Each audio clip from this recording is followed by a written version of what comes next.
সরকারি প্রতিষ্ঠান কি ধর্ষণের মৃগয়া ক্ষেত্র হয়ে উঠেছে, মানে ধর্ষকদের জন্য মৃগয়া ক্ষেত্র হয়ে উঠেছে? কেন এই কথা বলছি? এই কথা বলছি তার কারণ শেষ 1 বছর সময়কালের মধ্যে দুটি সরকারি প্রতিষ্ঠানে সবচাইতে ন্যাক্কারজনক এবং সবচাইতে বেশি আলোচিত দুটি ধর্ষণ কাণ্ড, একটি খুন এবং ধর্ষণ এবং একটি ধর্ষণ কাণ্ড, গণধর্ষণ কাণ্ড, সেই গণধর্ষণ কাণ্ড এই মুহূর্তে প্রকাশ্যে চলে এসেছে। গত বছর 8ই আগস্ট আরজি করের ঘটনা, আর এই বছরের জুন মাসের 2-3 দিন আগে কলকাতার বুকে, খোদ কলকাতার বুকে সরকারি একটি আইন কলেজ, ল কলেজ, সেই কলেজের ঘটনা। দুটি ক্ষেত্রেই কমন যে বিষয় তা হচ্ছে সরকারি প্রতিষ্ঠান। কেন এত সরকারি প্রতিষ্ঠান বলে কেন জোর দিচ্ছি কি কারণে সেটা পরে বলছি। দেখুন, প্রথম কথা হচ্ছে ধর্ষণ একটি সামাজিক ব্যাধি এবং বিষয়টা এমন নয় যে এই সামাজিক ব্যাধিকে একদিনে নির্মূল করে ফেলা সম্ভব। তার জন্য যে লং প্রসিডিওর বা তার আইনের বিষয়, তার সামাজিক ভাবে যে বিভিন্ন রকম ভাবে আলাপ আলোচনা, সেগুলো একটা দীর্ঘমেয়াদী প্রসেস। কিন্তু এই কিন্তুর জায়গাতে বারবার যে প্রশ্নটা রয়ে যায়, এই তৃণমূল কংগ্রেসের সরকার একদম ক্ষমতায় আসবার পরে পার্ক স্ট্রিট গণধর্ষণ কাণ্ডকে যেভাবে সাজানো ঘটনা বলেছিল, তারপরে হাঁসখালির ঘটনাকে কিছু বছর 1-1.5 বছর আগে হাঁসখালির বুকে যে ধর্ষণের ঘটনা, হাঁসখালির ঘটনাকে যেভাবে বলেছিল যে লাভ অ্যাফেয়ার্স আছে, এবং সামগ্রিকভাবে প্রত্যেক কটা ধর্ষণ কাণ্ডের পরে আসলে সরকার পক্ষ যেভাবে ধর্ষকদেরকে ডিফেন্ড করতে গেছে, বারবার এ রাজ্যের বুকে ধর্ষক যারা তারা নতুন করে অক্সিজেন পেয়েছে। এত অব্দি ঘটনাটা একটা রকমের ছিল, কিন্তু আরজি করের ঘটনা এবং তার পরবর্তীকালে আজকের এই ল কলেজের অভ্যন্তরের যে ঘটনা, এই ঘটনা স্পষ্টভাবে একটা জিনিস বারবার ইঙ্গিত দিচ্ছে, তা হচ্ছে সরকারি প্রতিষ্ঠানের মধ্যে যে সরকারি প্রতিষ্ঠান সরকারের নির্দিষ্ট বিভিন্ন রকম বিষয় আশায় রয়েছে, সরকার যেখানে হস্তক্ষেপ করে, যেখানে সরকারের ডাইরেক্ট হস্তক্ষেপ রয়েছে, সেই সরকারি প্রতিষ্ঠানে কিভাবে এই ধর্ষণের ঘটনা ঘটছে একবার নয় বারবার। আরজি করের ঘটনা গোটা রাজ্যের মানুষ আমরা জানি, সেটা সরকারি শিক্ষা প্রতিষ্ঠান ছিল। আরজি কর একটা মেডিকেল কলেজ, আরজি কর মেডিকেল কলেজ, সেই মেডিকেল কলেজে খুন করা হলো, খুন করবার পরে মার্ডার করা হলো শিক্ষা প্রতিষ্ঠানের অভ্যন্তরে, এই আরজি কর মেডিকেল কলেজের অভ্যন্তরে।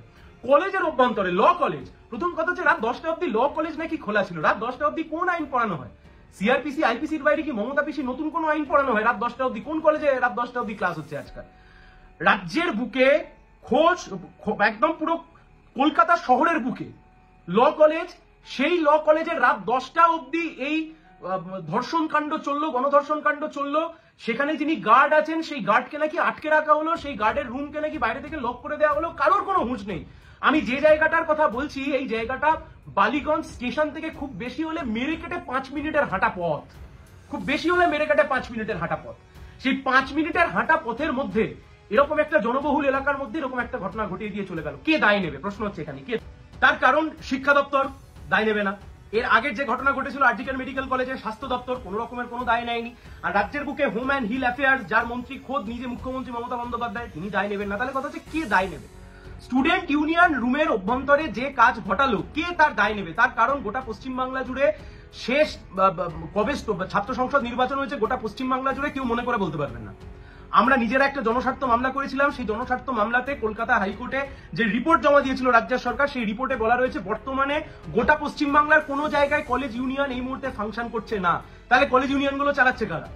কাদের নির্দেশে কলেজ ইউনিয়ন চলছে? কলেজ থেকে পাস করে গেছে তারা এসে কলেজ ইউনিয়নের রুম চালাচ্ছে। কলেজের কোনো অ্যাকাউন্টেবিলিটি নেই।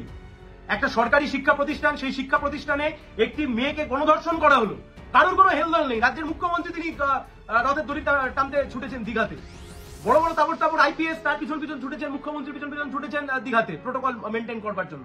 কিন্তু প্রশ্ন এখানে রয়ে যায়, যে কথা আপনাদেরকে আগেও বলছিলাম, দেখুন এতদিন ধরে আমরা দেখে এসেছি ধর্ষণের ঘটনা ঘটেছে, সরকার ধামাচাপা দেওয়ার চেষ্টা করেছে, সরকার সাজানো ঘটনা বলেছে, এটা এতদিন ধরে দেখেছি।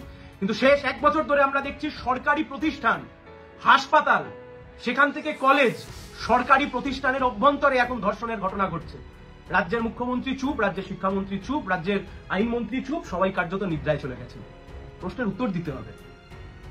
জয়নগরের কুলতলির ঘটনা গত বছর ঘটবার পরে, আরজি করের পরবর্তীকালে যখন রাজ্য সরকারের মুখ পুড়েছে, সেই সময়তে জয়নগরের কুলতলির ঘটনাকে সামনে রেখে 60 দিনের মধ্যে বিচার করে মুখ্যমন্ত্রী বলেছিলেন, এই দেখুন আমার রাজ্যে 60 দিনের মধ্যে বিচার হয়। অপরাজিতা বিল পাস করিয়েছেন বিধানসভায়, অপরাজিতা বিল পাস করিয়েছিলেন যে 30 দিনের মধ্যে বিচার কার্য সম্পন্ন করতে হবে, 19 না 20 দিনের মধ্যে ইনভেস্টিগেশন কমপ্লিট করতে হবে। আমাদের খোলাখুলি প্রশ্ন, মাননীয় মুখ্যমন্ত্রী, কুলতলির ঘটনার মতোই এক্ষেত্রেও আপনি কি 2 মাসের মধ্যে এই ধর্ষণের যে ঘটনা ঘটেছে শিক্ষা প্রতিষ্ঠানের অভ্যন্তরে, সরকারি শিক্ষা প্রতিষ্ঠানের অভ্যন্তরে যে ঘটনা ঘটেছে, 2 মাসের মধ্যে একই রকম ভাবে তৎপরতার সাথে ব্যবস্থা নেবেন তো? নাকি এখানে অভিযুক্ত তৃণমূল ছাত্র কংগ্রেসের নেতা, মন্ত্রীদের ঘনিষ্ঠ, আপনার ক্যাবিনেট মন্ত্রীদের ঘনিষ্ঠ, আপনার ভাইপোর ঘনিষ্ঠ বলে এনার ক্ষেত্রে আলাদা কোনো স্পেশাল ট্রিটমেন্ট হবে। গোটা রাজ্যের মানুষ আমরা অপেক্ষায় রইলাম। কিন্তু একটা কথা যে আজকে স্পষ্টভাবে বলবার সময় চলে এসছে, তা হলো এই যে এ রাজ্যের বুকে সরকারি প্রতিষ্ঠান এখন ধর্ষকদের মৃগয়া ক্ষেত্রে পরিণত হয়েছে। দুঃখের হলেও সত্যি। সবাই ভালো থাকবেন।